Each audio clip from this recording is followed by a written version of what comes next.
Buenas, soy Rocío, estudiante de Psicología en la UNED y vamos a estudiar la asignatura de Fundamentos de la Investigación y nos vamos ya con el tema 11, último tema que tiene que ver con el informe de investigación y ética en el proceso investigador. Os dejo como siempre en la cajita de descripciones todos los contenidos que hay dentro y los que estudiaremos hoy. Vamos con ello. El informe en sí pues tiene una función, estilo APA, la estructura. Tiene un resumen extra, introducción, el método, resultados, discusión y referencias bibliográficas. ¿Vale? Luego tiene la apariencia física del documento y las fuentes documentales, dentro de la ética de investigación con personas, investigación con animales y publicación de difusión de los resultados. Empezamos con el informe. La función del informe, pues 1. Funciona como herramienta de comunicación de los resultados de la investigación.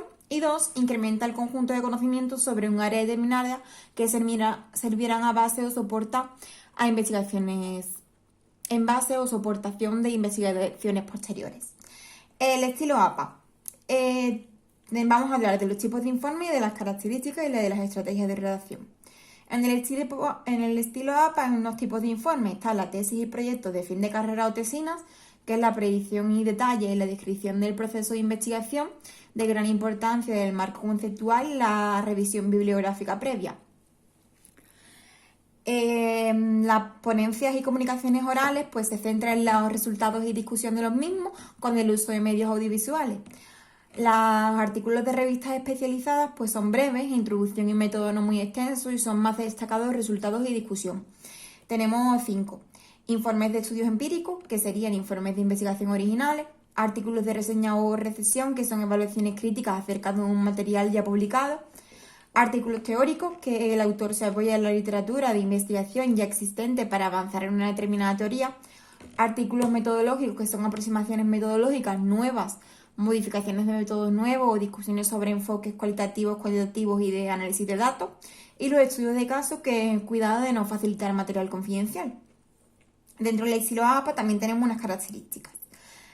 Tenemos de expresión ordenada, clara y precisa de las ideas que contiene, y dentro tenemos signos de puntuación que son usados en su justa medida, excepto interrumpe el ritmo, defecto, dificultad de lectura dando lugar a equívocos. Nexos, ayuda a mantener el flujo del pensamiento, hay que usarlo en el sentido exacto de los mismos. Tiempo verbales, introducción y resultados, pasado simple o pretérito perfecto compuesto, discusión y conclusiones, presente.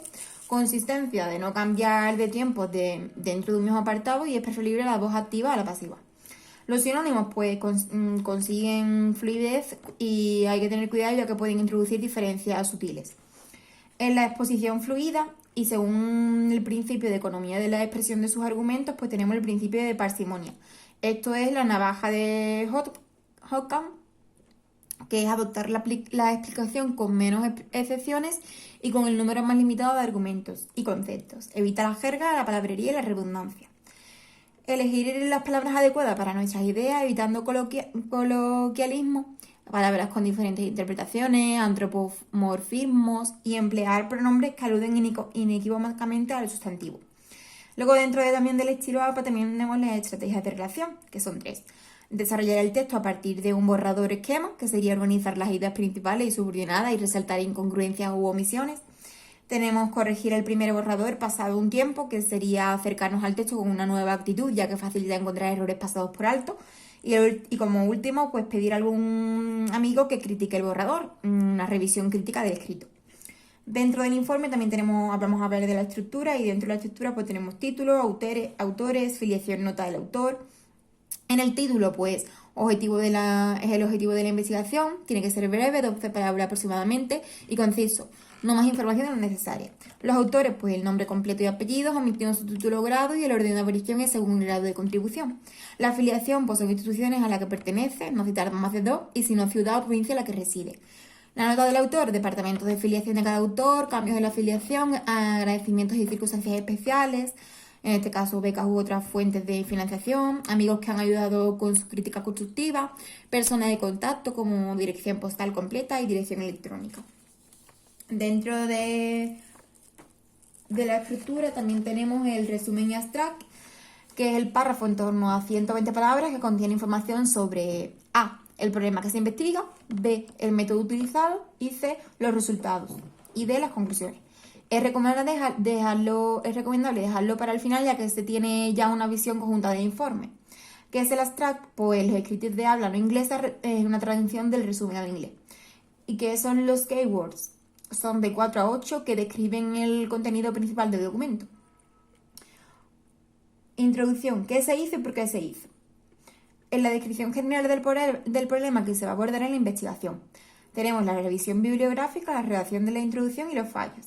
En la revisión bibliográfica de investigaciones precedentes, ¿qué hacemos? Pues proporcionamos la línea de ubicación del estudio, es decir, la relación entre el estudio y los estudios previos relacionados. Y hay dos formas. Uno, refiriéndose a los autores del artículo, capítulo o libro por sus apellidos o inmediatamente después del año de publicación, entre paréntesis. Y dos, haciendo una referencia textual al trabajo seguido de los apellidos del autor y el año de la publicación, todo entre paréntesis. Es muy importante que las referencias que se citan en el texto aparezcan en la lista de referencias y que cada fuente aparezca citada en ambos sitios de forma idéntica. Redacción de la introducción. Es la traza del hilo argumental. No debe plantearse como un reflejo de todo el conocimiento relativo al tema. 1. Facilita la justificación de la investigación al reflejar la falta de solución existente al problema planteado. Y 2. Se representan las hipótesis o procedimientos de la investigación al final de la introducción. Es decir, que se deben presentar en términos operacionales, definiendo de manera clara e inequívoca las variables. Luego, dentro de la introducción, tenemos los fallos. 1. Reflejar las hipótesis nulas en este apartado. Aquí solo se reflejan hipótesis del trabajo. Y 2. Hacer mención a los resultados de la investigación. Otra parte de la estructura. Método. El cómo se hizo. En la primera página que termina la introducción se describe detalladamente cómo se ha realizado la investigación. Es habitual, pero no es necesario dividirlo en participantes, materiales y procedimientos. Los participantes, pues la información sobre las personas o animales que participaron en la investigación, quiénes, cuántos, población a la que pertenecen, características sociodemográficas, formas de selección. También recibe el nombre de muestra. Reflejar la mortalidad experimental, que es la cantidad, la causa y la condición experimental a la que pertenecían. Materiales, aparatos e instrumentos, pues la descripción del equipamiento utilizado y justificar su utilización. 1. Si los instrumentos son nuevos, se deben describir de forma exhaustiva e independiente, incluso recurrir a un anexo. Y 2. Se trata de materiales conocidos, pues basta con nombrarlo y describirlo brevemente. El procedimiento, pues se describe paso a paso cómo se lleva a cabo la investigación en orden cronológico. Es importante reflejar las instrucciones proporcionadas a los sujetos. Si son muy complejas, pues recurrir a un anexo. Otra parte de la estructura, resultados. ¿Qué se encontró? Pues se muestran los datos obtenidos de forma resumida, no es bruto, recurriendo a 1. La estadística descriptiva para resumir los datos y 2. La estadística de contraste o inferencial que nos aporta información sobre la falsación o no de la hipótesis nula. Debemos aportar información sobre A. Prueba aplicada, 2. Grados de libertad, C. Valor que se obtuvo del estadístico de prueba, B. Significación estadística alcanzada o E. Tamaño del efecto y potencia del contraste. Las tablas y figuras deben ser comentadas brevemente en el texto. Dentro de la estructura pues tenemos también la discusión, que significa los resultados obtenidos. Aquí hablamos de conectar los resultados obtenidos con los que señaló en la introducción que se esperaban encontrar e interpretar los hallazgos. 1. Comenzar explicando los principales hallazgos, describiendo cómo apoyan las hipótesis originales. 2. Semejanzas y diferencias con estudios previos, ciñéndonos a los citados en la introducción. Las nuevas referencias se podrían incluir, pero de forma excepcional. 3. Mencionar las limitaciones del estudio. Y 4. Terminar con un párrafo breve y rotundo donde se explica cómo se ha solucionado el problema planteado y cuál ha sido la principal aportación del trabajo, es decir, una conclusión. Dentro de la estructura tenemos las referencias bibliográficas. Y es un listado ordenado alfabéticamente de autores y sus publicaciones de los cuales hemos hecho mención en el informe. Una diferencia con la bibliografía, esta es un listado lo más exhaustivo posible de las publicaciones existentes sobre un tema independientemente de que se hayan o no citado en el informe. Y van en una página aparte después de la discusión. Y hay 7 puntos diferentes. 1. Orden alfabetizo según apellido del primer autor o editor. 2. Referencias a un mismo autor, es decir, por año de publicación, primero la más antigua. 3. Si el año de publicación es el mismo, se ponen letras detrás del año. 4. El apellido es compuesto, es decir, se ordena según la preposición. 5. Si el autor es una razón social, pues de acuerdo con la primera palabra significativa de su nombre. 6. si hay dos autores con el mismo formato separados por una Y. Y 7, 3 o más, va separado por coma, salvo el último por una Y. La novedad, pues la utilización del DOI, que es el identificador permanente dado a un documento electrónico. Luego tenemos la apariencia física del documento. Los aspectos formales, mecánicos.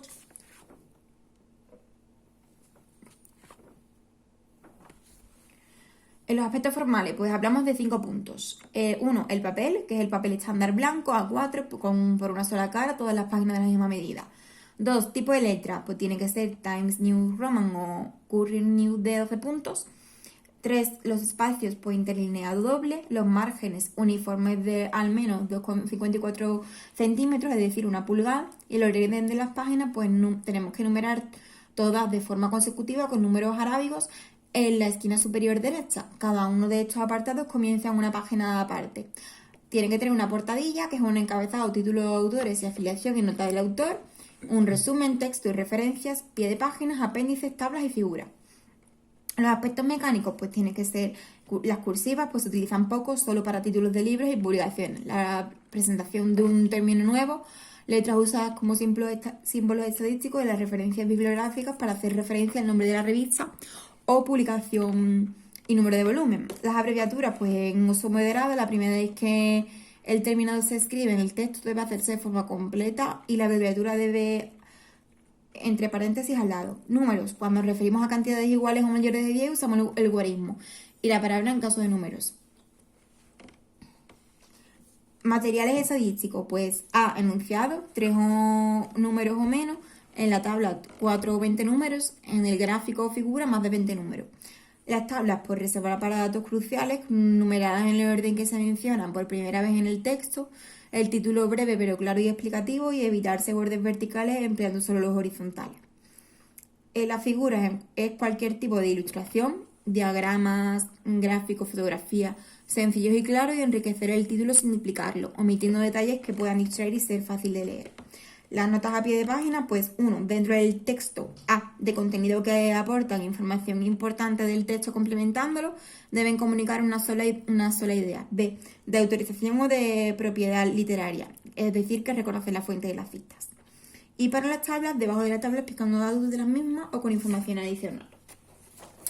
Punto 3, notas del autor, identificando su afiliación y proporcionar forma de contacto. Y los apéndices, 2 modalidades. A, que el autor proporciona información detallada que en el cuerpo principal del artículo distraería al lector. O B, mayor flexibilidad en las reglas del estilo. Y dentro tenemos las fuentes documentales. Es cualquier material que sirve de información a un investigador o de inspiración a un autor. Diferencia entre fuente y documento. El documento es el soporte de la fuente. Y tenemos 3 tipos de fuentes. Fuente documental primaria, secundaria y terciaria. La primaria son libros, artículos de revistas, tesis doctorales, actas de congreso. La secundaria, catálogos, bibliografías, bases de datos referenciales, es decir, palabras claves o keywords. Y la terciaria son documentos que comprendían las fuentes secundarias, como nombres y títulos de revistas, boletines, conferencias, etc.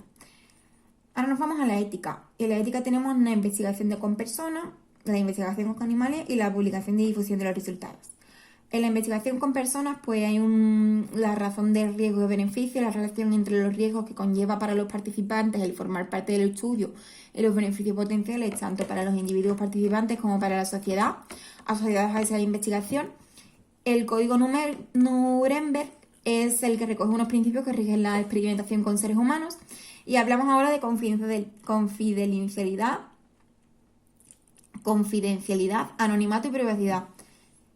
El anonimato es garantizar que su identidad no se revelará nunca al publicarse los datos, confidencialidad directamente relacionado con la práctica psicológica, con la parte más clínica y aplicada que con la investigación, y privacidad, los procedimientos no deben plantearse de forma que invadan directamente sin advertirlo con anterioridad. El estrés y la incomodidad. El investigador tiene que asegurarse que los participantes no sufran de manera innecesaria. Debe eliminar los efectos negativos a largo plazo derivados de los procedimientos de la investigación psicológica y debe facilitar a los participantes la forma de contactar con él cuando sientan tensión o algún otro tipo de perjuicio derivados de la participación. Consentimiento informado. En él se describen los procedimientos de la investigación. Menores de edad o incapacitados son padres o tutores, o la observación participante externa, que si no se interfiere en la vida de las personas, no es necesario.